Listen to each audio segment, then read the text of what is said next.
So um stuff didn't go according to plan, so I'm here again. um my appointment flaked on me, so I decided to just come up here and talk to everybody else. Like I mentioned in the title, or stated in the title, I'm going to unravel this piece of work I've been you know making for several weeks. um I some people are people that are new here. If you don't know, I do crochet, and I have started learning how to knit. You understand? So because of that, the process of learning, I decided to just start working on this project now. This project looks very like rough and not neat, but that's because I'm still learning how to knit. Okay, so I'm going to unravel this and start again. Yes, oui, oui, oui. Comment ça va, Touré? Merci beaucoup. Merci beaucoup. Aussi, do. Aussi. Tu aussi. Tu aussi. Salute. Salute. So I'm going to try to unravel all of this you get, and maybe use it to start like an actual project here that I want to do with this wool.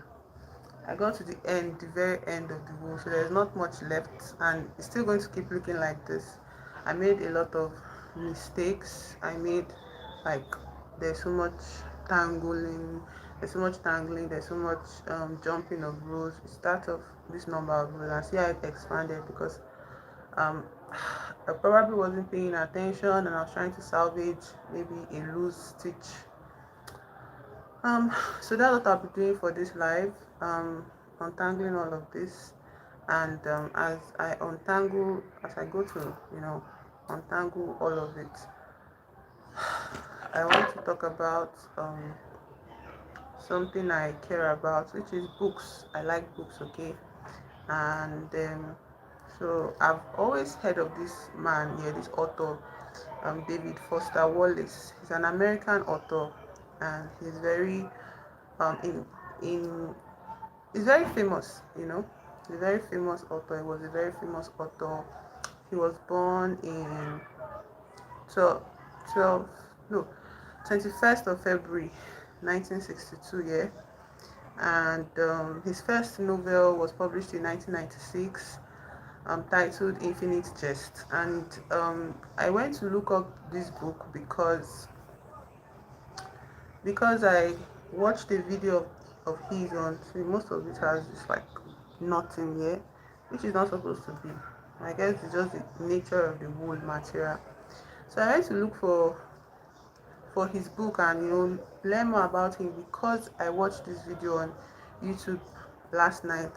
Hello Kamul, welcome to the chat. So the way he spoke was very, very touching to me, and oh my god, it has gotten tangled up. This is the thing about working with wool, is that at any given opportunity it gets tangled up. It gets tangled up, and if you're not careful, you have to like cut your precious wool, which I don't want to do. I don't have a blade here. Let's see. So I watched one interview of his last night, and it was very, very like inspiring to me. Yeah. Like immediately I watched it, I felt the need to like come online and you know say a few words about what I got from the interview. And I was so like it just made me go into this train of thought here that was never ending. Okay, I did not even know. The only reason why I stopped last night was because um it got really dark, yeah. Like now it's also evening time here. So it got really dark and I could not continue what I was saying, but like I feel like there are so many things he said that I could speak about, for endlessly. So today, like after that, after speaking about him, I felt like okay, his first novel, is titled Infinite Jest, and I want to read this book. I want to see how his thoughts, his reality, the way his brain works. I want to see how it translates into a book. Hello, Sunday. Good evening. Welcome to the chat. So, like, I want to see how his mind, his intellect translates in a book. And I think that's why I love writers, is that where you get so curious about them when they speak, you know, they always have something that you can use to know them better without like being a stalker. Yeah, you can just read what they've written before. You can just read, you know, about how they see the world, through one of their written stuffs, and that is so important for me. Yeah, that is so important for me, and I'm so happy that I decided to, look up the book, and I found a copy online to download. Do I have to get my blade now? I don't want to cut this thing to pieces. Wait, hold on, let me get my blade. My wool has tangled up. I have to unravel it here. I'm getting through all of this, so I need my blade. I'm coming.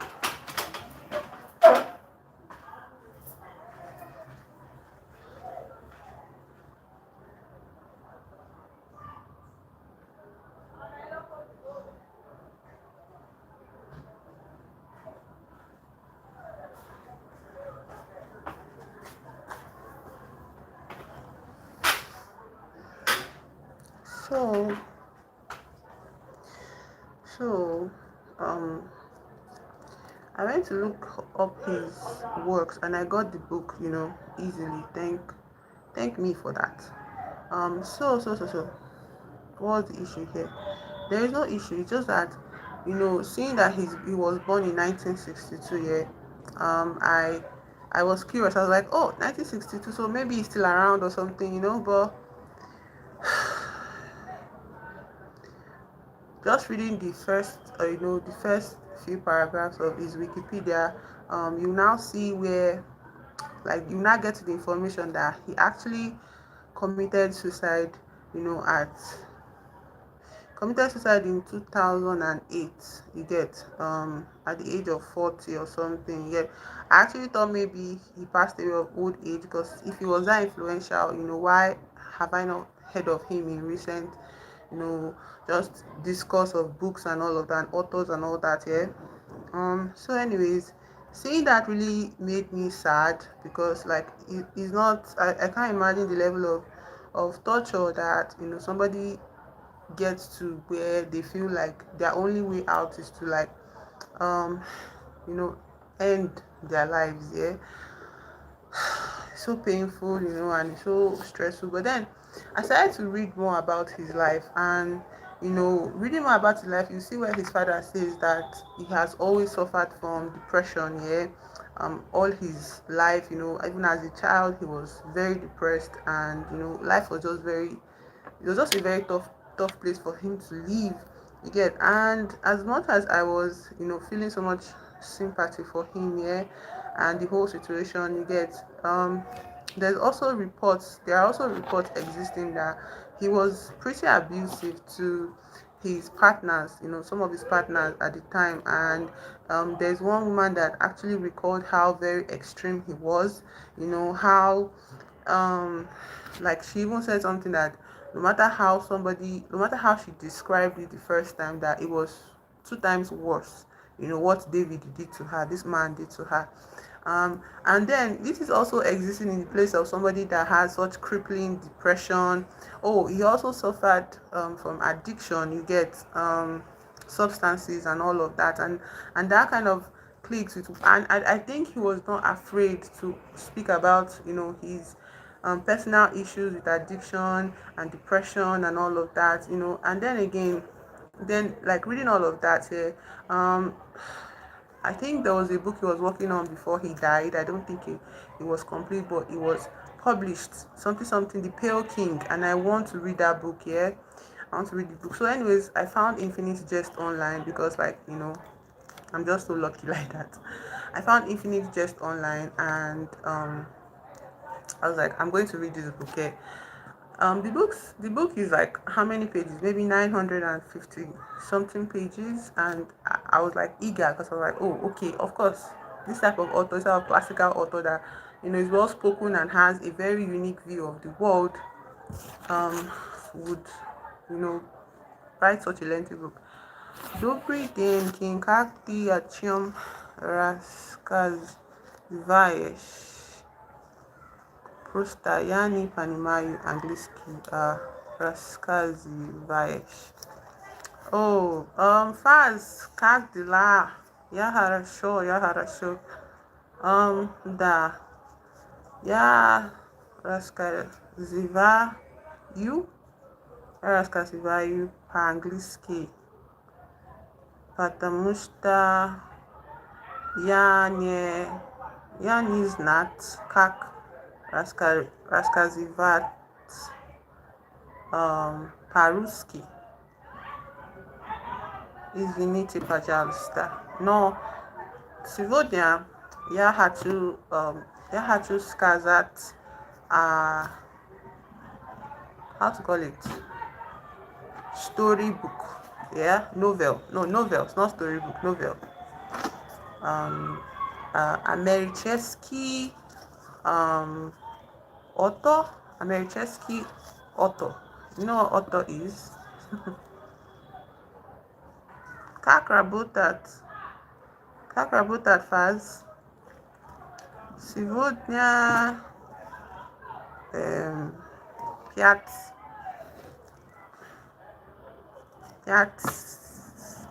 день.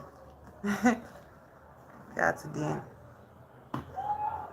Завтра ты you rest. Нет работать. Да? Завтра нет работать. So I'm trying to unravel this thing. It's not good. Это плохо. Приятно. Мой работает, это плохо. Поэтому я unravel. Работай. Завтра работать. Oh, нет приятно. So I was talking about this author, David Foster Wallace. So I'm talking about how I got his book here. I just got an online copy of it, but I'll keep my eye out for another author to look out for David Foster Wallace here. I'm going to look out for his books anyway.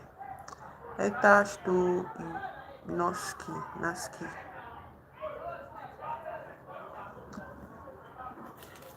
Я не понимать носки. Что носки? Что слова носки? So title of this book is Infinite Jest, yeah, and I began it last night. I just read a few lines and immediately I was hooked because I was like, this is going to be interesting, yeah. It's going to be interesting because the beginning of the story is very unconventional. Chivo na ruhak. Oh, eta. Oh, panimai.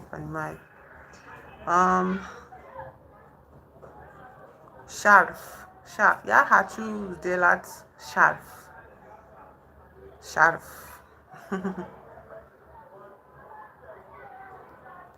Ya hachu delat sharf.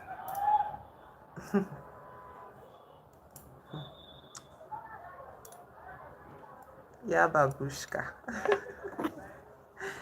Ya babushka. No, is it babushka? Yes, babushka. So.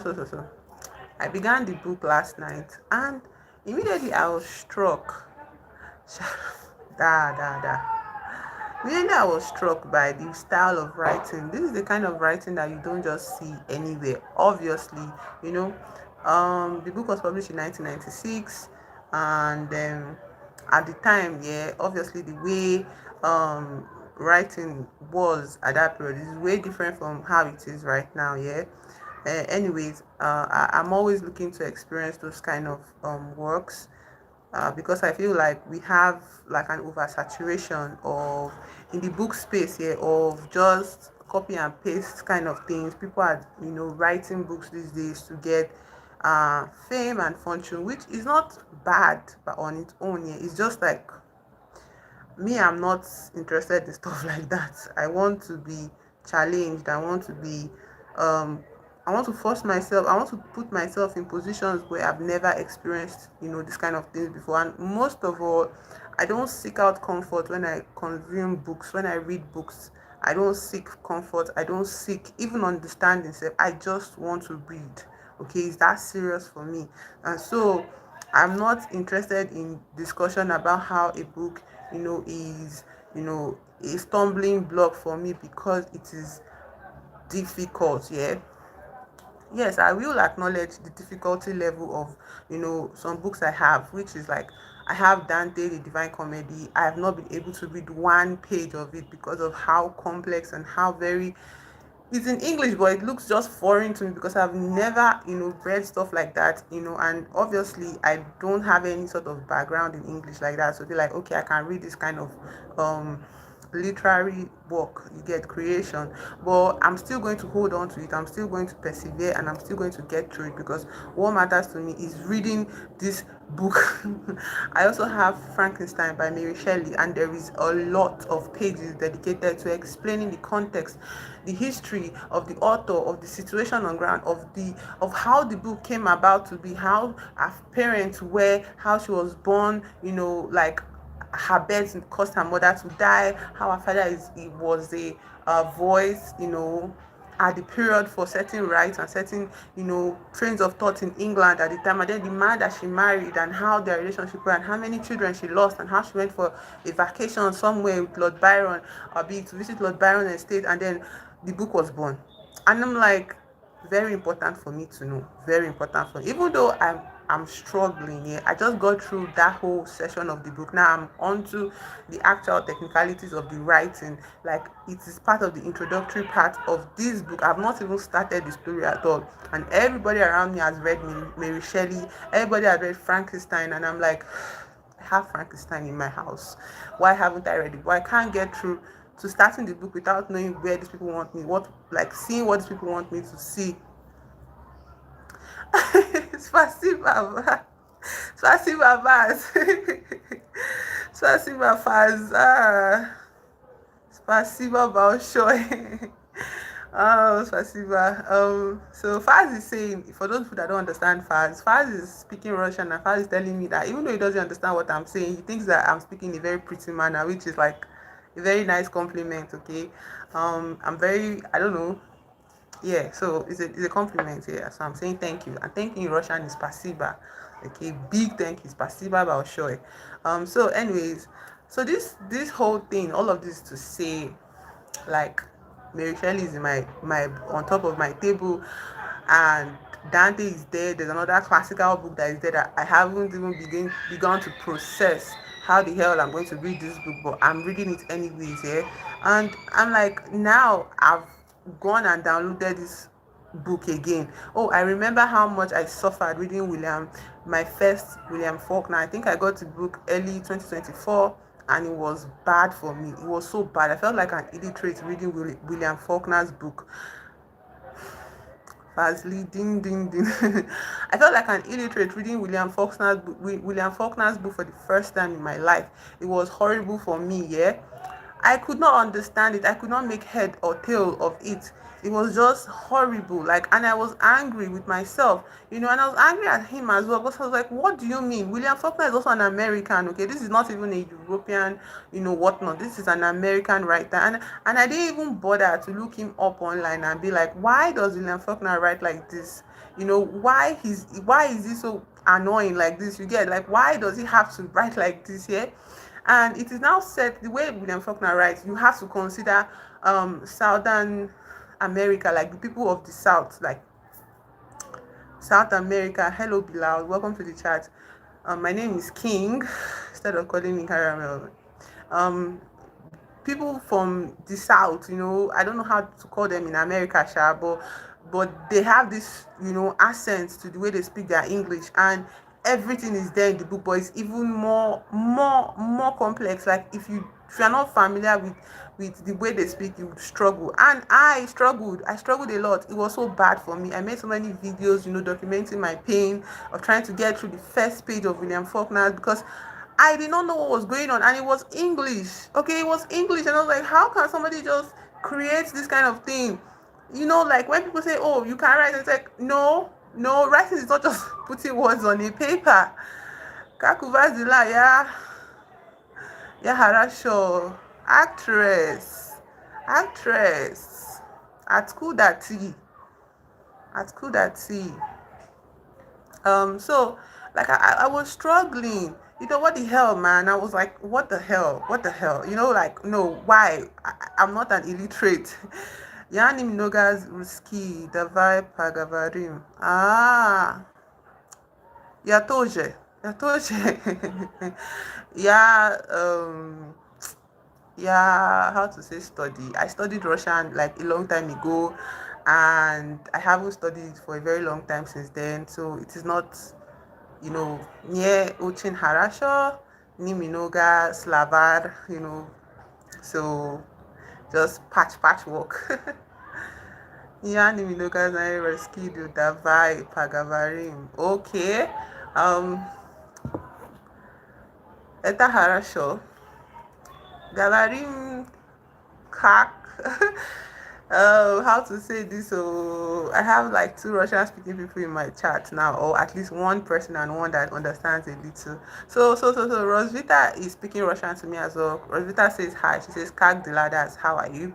And he says I don't know much Russian, but and she was like Davai Pagavarim, but like I can speak it or something like that. So another person that speaks a little bit of Russian. Welcome to the chat again. Здравствуйте, как дела? Rosvita, ты студента или работать? So like it's very serious for me, books. Okay, books are very, very serious for me, and the more I come online and talk about it, the more I feel more like much emotions about it. So anyways, I was talking about Faulkner here. So Faulkner made me suffer, and the thing about the suffering of reading difficult books is that you'd hit a wall and then you climb over. Like that is how reading works for me. You definitely get to a wall, but if you persist, you're going to climb over, and you keep going, and you might hit another wall. But if you persist, you climb over. And that will happen to me with Faulkner. Eventually, somehow, I began to pick up on the patterns of his style of I began to pick up on the pattern of the style of of writing, how he intended to not intend, because I cannot read that man's mind, but like what he intends through his what he's saying in his narration. Okay, like, and I was so happy. I wanted to, like, throw the biggest, highest fist bump. I wanted to scream and tell everybody that, hey, I finally made a breakthrough. The name of the book is The Fury and the Sound. Okay, and it was like intense. Okay, finally picking like in pieces and in bits what he was trying to say, just like literally just like took me to another dimension of being, because I went from the dimension of being frustrated of not like frustrated by my not understanding his style of writing, to being devastated by what is actually saying in the story. Like, why the hell, what is happening here? What is this horror that I'm witnessing or I'm reading?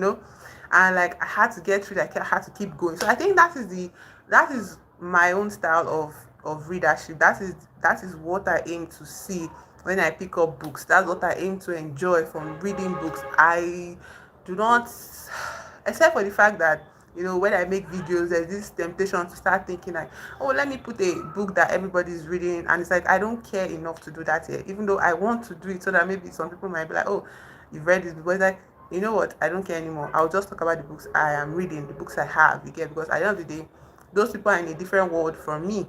Okay, those people have resources like libraries, those people have communities that encourage readership and all of that. Maybe some of them, not all of them, but still It's different from my own world. And in my own world is when you have like a little bit of pocket money or a little bit of cash lying around, from different jobs or something, you can now go and buy books. You treat yourself to books. So it's a different world. Maybe some people also experience that, but just different. Okay. So anyways, my point here is not to go all this. My point is just like when I started reading Infinite Jest, I felt as if like I began it last night, and I felt as if like I felt this massive, this glowing feeling just spring up in my heart here. I felt a glow. I was like, oh, okay, okay, yeah, yeah, yeah, yeah. I can do this. I'm willing to do this. I'm willing to do this. That was the sentiment I was looking at, because this book starts off with a character talking about a group of people, describing group of men, and he's also the character is also a boy, or a let's just say he's of college age, so I don't know, maybe he's a teenager or something. So the character is talking about this is the character is describing how the men around him are like talking. I just hope this thing does not tangle up. The men around him are, discussing about him, and it's as if he has an uncle there, and has his mom. He has an uncle there with him, and the uncle is speaking on his behalf. When they ask him a question, the uncle will reply. And I'm reading this thing. I'm like, one at one point, these people are going to demand this boy answer what they're asking of him by themselves. But before I get to that point, I have to tell you what exactly is going on here. So this boy is described by the discussions they're having. That this our character is giving us in pieces is that he's having a scout moment. This moment where um a child is so good at sports, is so good at a particular sport that he's scouted by a university, or he can apply himself to a university. And so since he's that good, the sport he's good at is what? Tennis. Okay. And he was noticed by the university scout, because that's what they do. They go around schools, and they try to, what are they called, they try to you know sign boys up, like men, people that are good athletes up, for, let's start from here. Let me start from here. They try to sign up artists that are like exceptional artists here. So anyways, that is the case in this book, in our character's case here. His name is Hal Incandenza. And I feel like Incandenza is like a let me start with this end of the string, because it's much straighter than the unraveled end of the string. So I feel like he's kind of what is going on? Okay, I feel like he's. I'm coming. Let me open this door so we have light.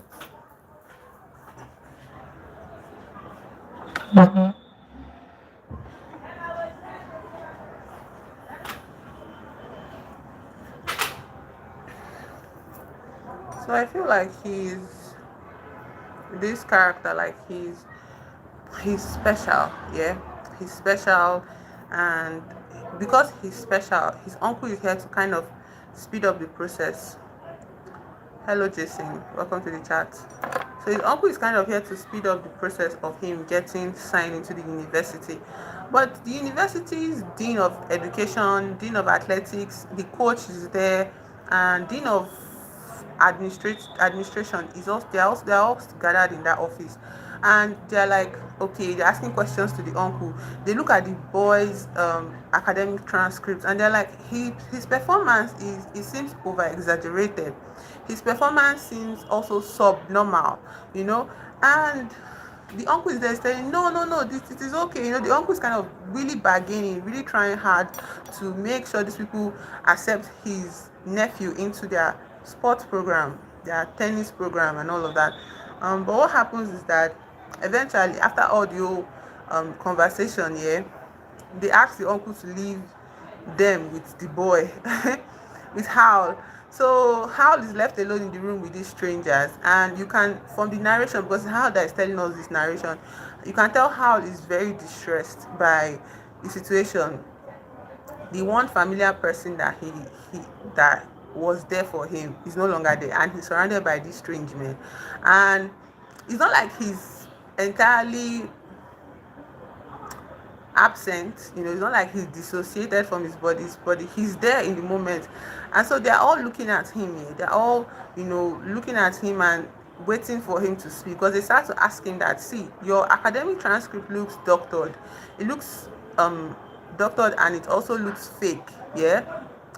Anyways, so they try to get him to speak, and he says, so when we are reading it here, we now get to this narration where he starts to tell us about his childhood.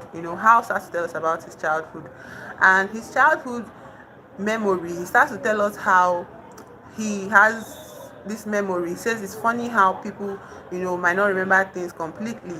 Okay, and that his earliest memory was of his big brother. Okay, so another thing you need to know is that Hal's big brother, his name is Ocean, and he's signed to the NFL. Okay, so Hal's big brother, tells him this memory of his. So that is what he remembers. Yeah. So anyway, Hal's big brother is narrating this thing in this memory, and telling him how he went on, like when they were little children, like toddlers. Yeah, his brother Ocean was outside with their mom, and the mom does this type of gardening. Yeah, so the garden, as the mom is working in the garden, and he's there, helping her. Not really, he's just her companion in the garden. Yeah. um she They are both doing things in the garden, and then he comes out. That is Hal comes out with red pajamas. Yeah, and he's crying, he's distressed, so he's like crying as a child, and Ocean is looking at him, because Ocean is the one that is narrating the story, for like telling how this story, that how supposedly is trying to remember, or how remembers. So Ocean says that he he doesn't remember himself because he was also a child. Yeah, but he sees there's something on Hal's hand, on his brother's hand, and it looks black and disturbing.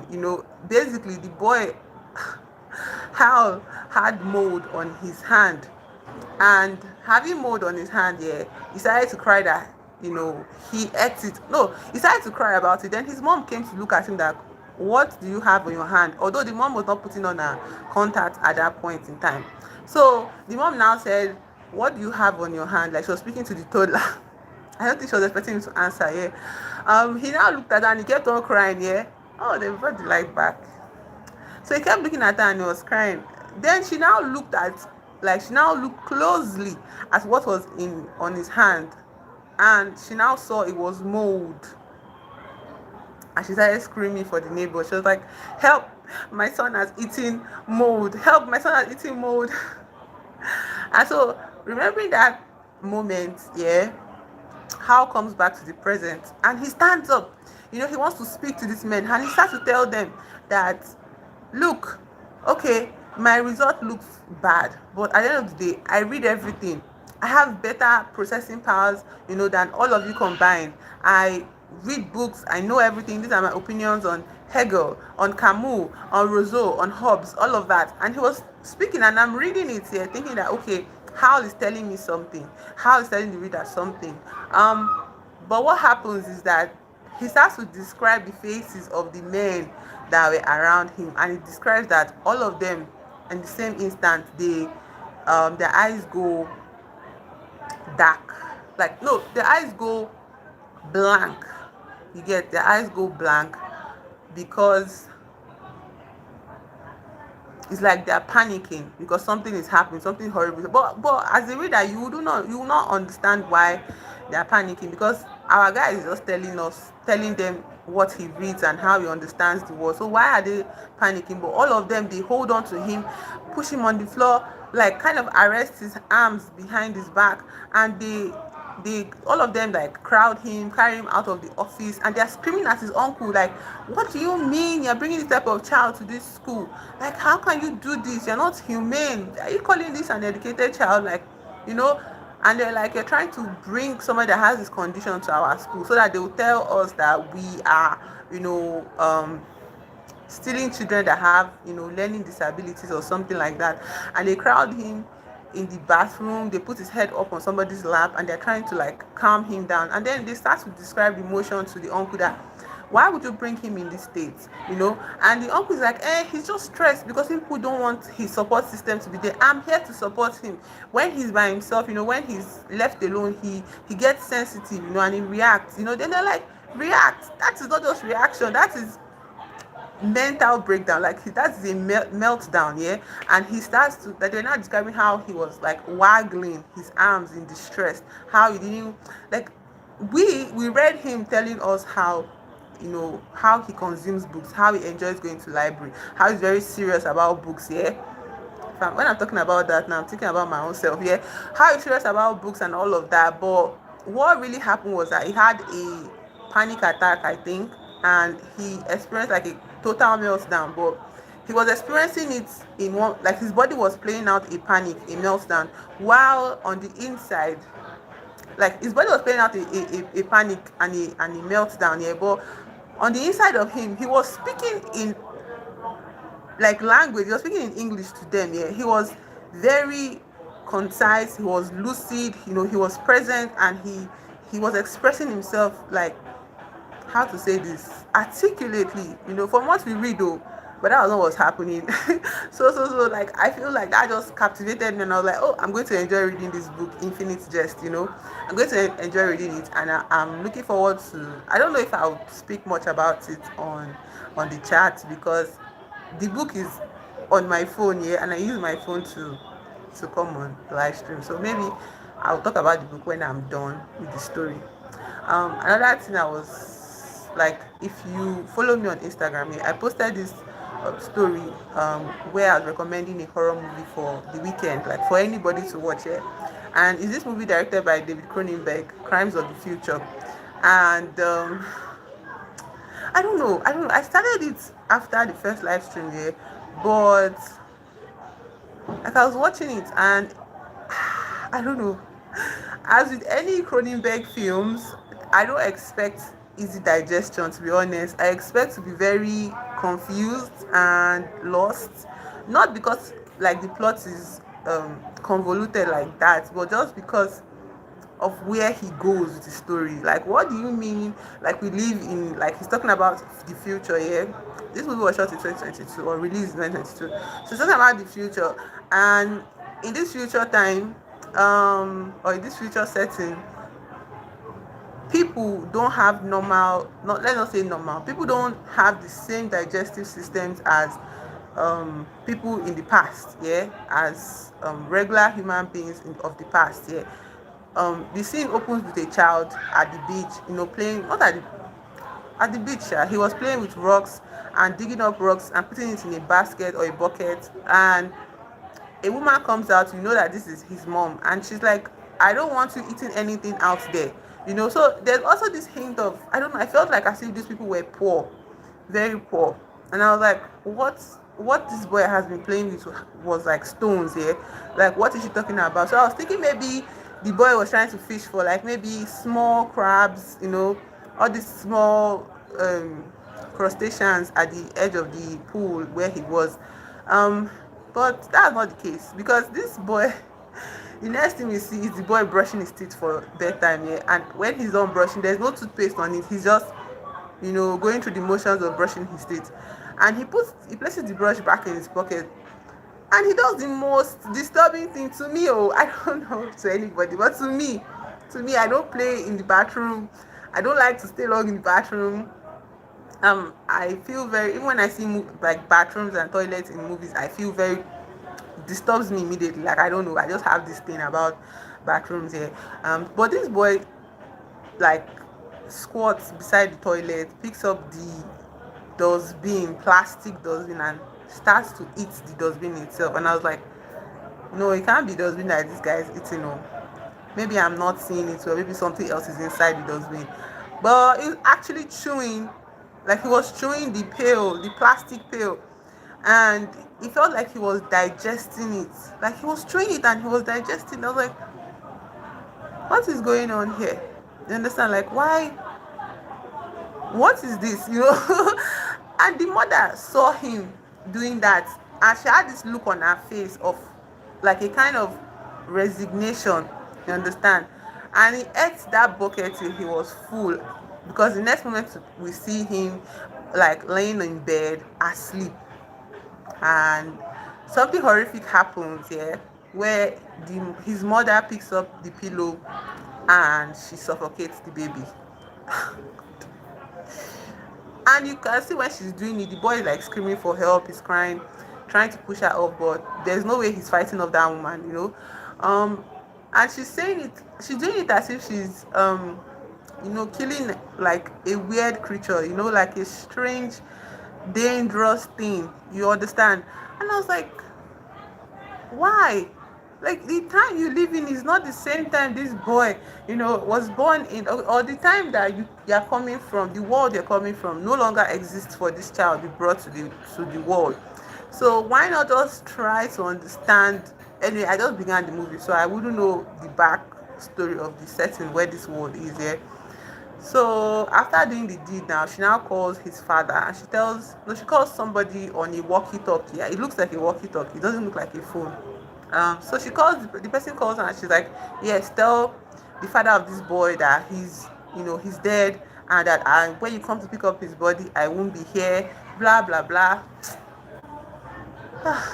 The next moment, the father really comes to pick up the boy, and he starts to cry by the boy's side, and I'm like, what is going on here? It's so confusing, because, and it's like, exactly, that is what to expect from David Cronenberg. Okay, expect the unexpected, basically. The title of my live stream is Unraveling. So I just unraveled several weeks worth of work. People are so noisy, God. How am I going to now? I want to close this door again. Let me close up the door. So I'm going to roll up this wool, and I'm coming. Let me again.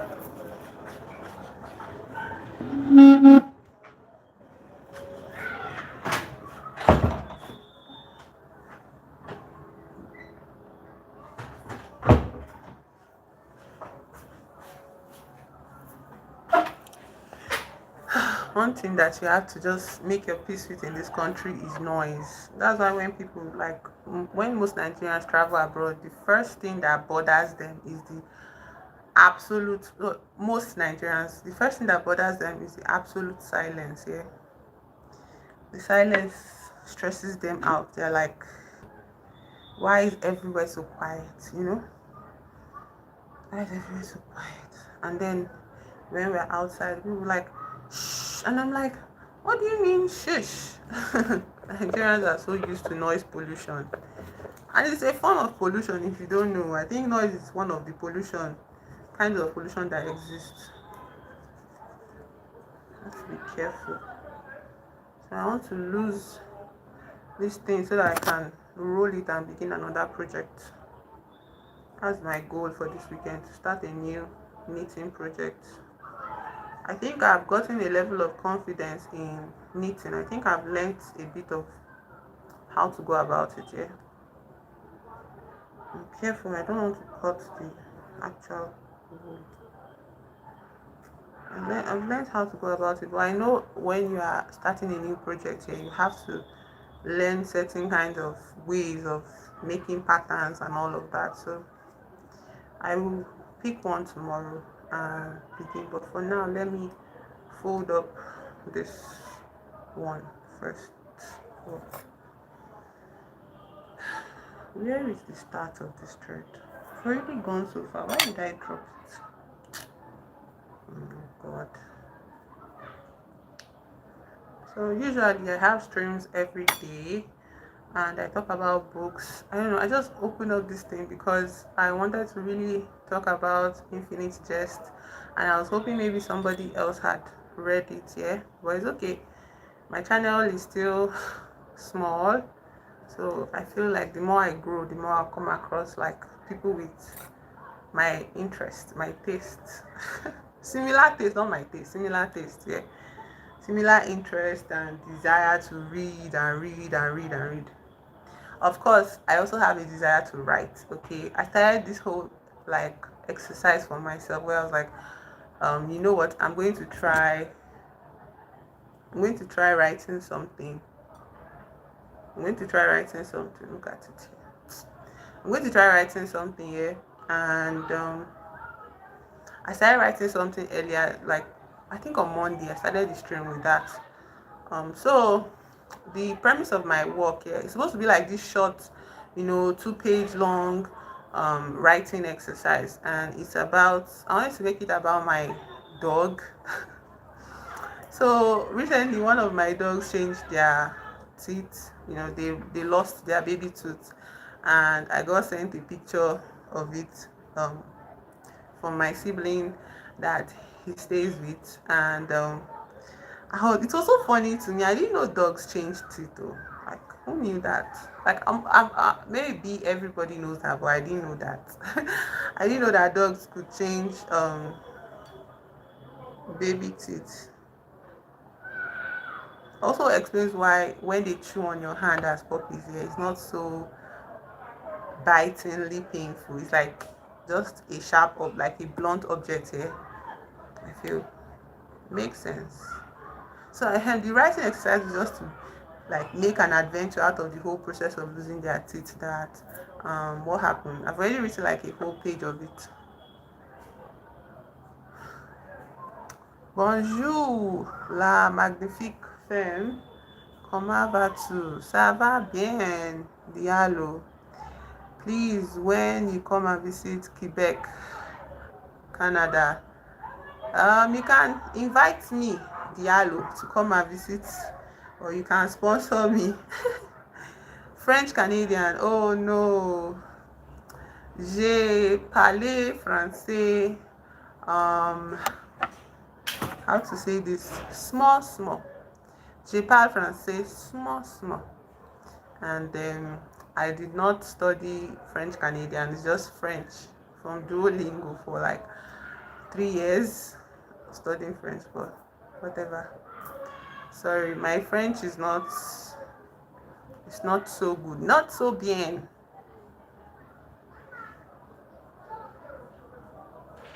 Okay, this is Nigeria, from Nigeria.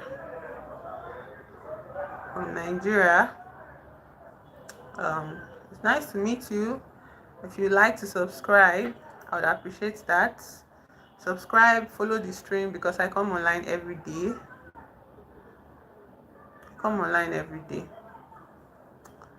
So Nigeria is in, I don't know where Nigeria is. Nigeria is in West Africa,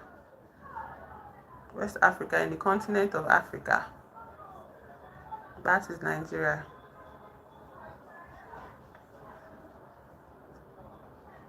Where is Nigeria? Yeah. So Nigeria is in West Africa. That is a part of the African continent. Oh, finally I'm done. I have unraveled it successfully. Now I have to start a new project here. I'm going to start a new project with it. There's also this one I was doing with my... Oh, Nigeria is fine. Thank you for asking. How is Canada? I hope your work today was fine. Today is Friday. So what is everybody doing for Friday? Are you like having a nice evening at home? I want to come there one day. Fine. Nigeria is a very cool spot for tourists. You can visit there. You can visit here. Play around, visit so many, see wonderful people, enjoy the food. Enjoy the food. Nigeria is a cool place to be. Not to be, Nigeria is a cool place to visit. It's cool to visit Nigeria. So you can come anytime. But just make sure you are safe, okay? Make sure you are safe. I don't know why I'm putting on this jacket.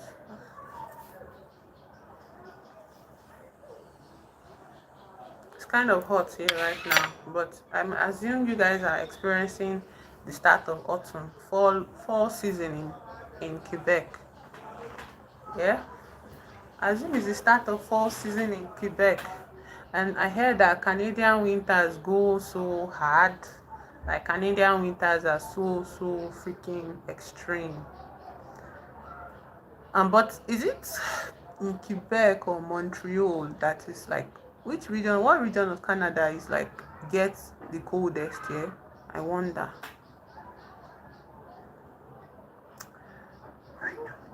Oh, it's okay. It's okay. It's okay. It's okay. Thank you, anyways, for commenting. I appreciate it. How to say? I want to think of a French word to say. It's Russian that's coming to my mind. Said c'est bon, c'est bon, c'est bon. Anglaise, tout anglais, c'est bon. Tout anglais, c'est bon.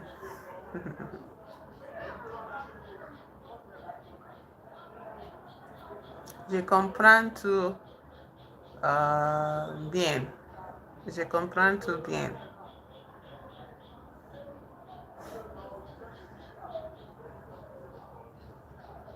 Yes. Oui, oui, oui, oui, oui. Oui. Um, so subscribe. People that stopped by the channel, please subscribe. For more, what more? Books more. Books and social commentary and dark lives where I shoot it in the dark and when the sun has gone down entirely.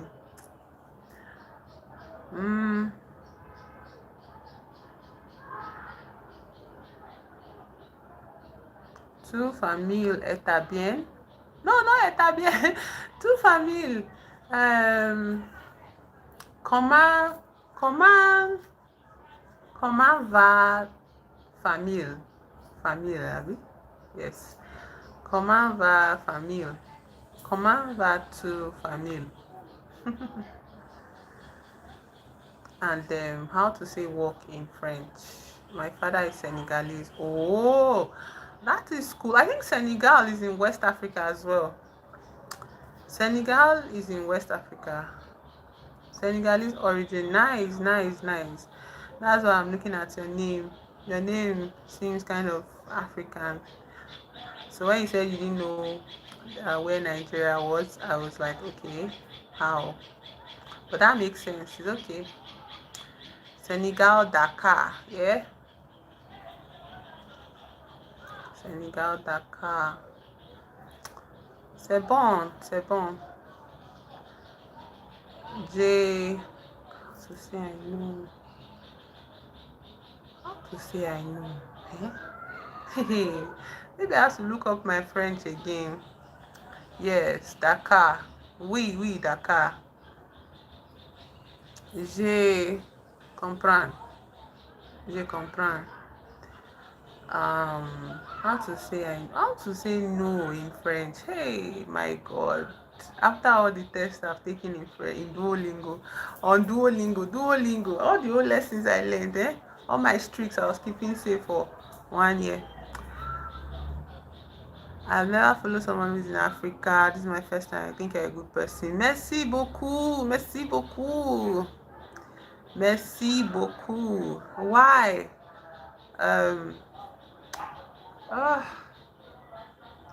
Anyways, merci beaucoup.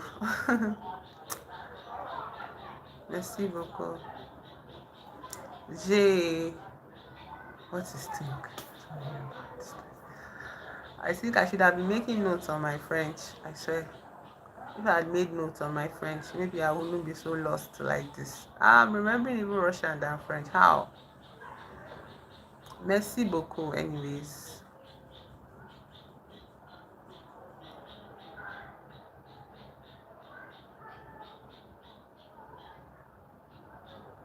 How to say it?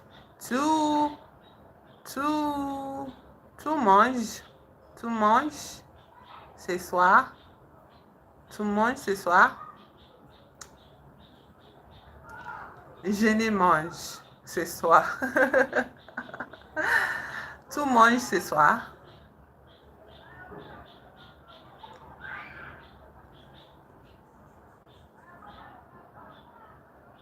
Command, not command. Yeah.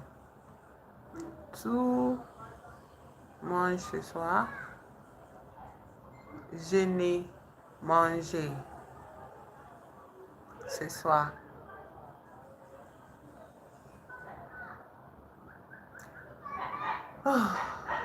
Okay. Anyways, so it is getting to ce soir mean tonight. Oui. Tu manges ce soir. Je n'ai mangé ce soir. Tu manges ce soir. I am asking a question.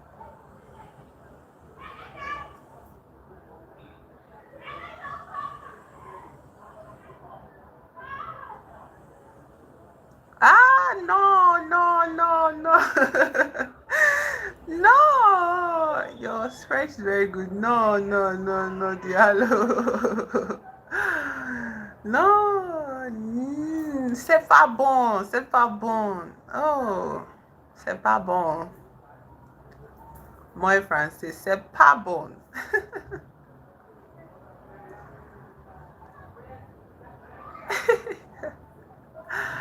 Ah, how to say small? Petite. Petite français. Petite français. Ni grande. Petite français. I think that is the this thing of French.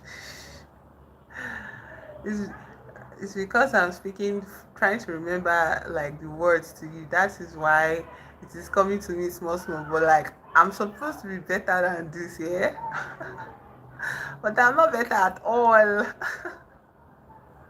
C'est pas bon. C'est pas bon. Moi français, c'est pas bon.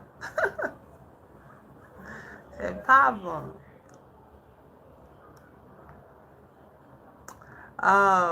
So how to say now? Je vais aller. Je vais aller. Je vais aller. So, au revoir. Au revoir. Au revoir. Bonne nuit. Au revoir. Au revoir. To my French, to my Russian subscribers here. Paka. До свидания. До завтра. To my English speaking subscribers, good night. I will see you tomorrow. Everybody subscribe, okay? Subscribe for tomorrow's subscribe to support the channel. Next time, since I want to go see my mommy. Thank you. Tout merci aussi. Au revoir. Au revoir. Paka. До свидания. Goodbye, everybody. Thank you for stopping by. I will see you tomorrow. Subscribe. Bye.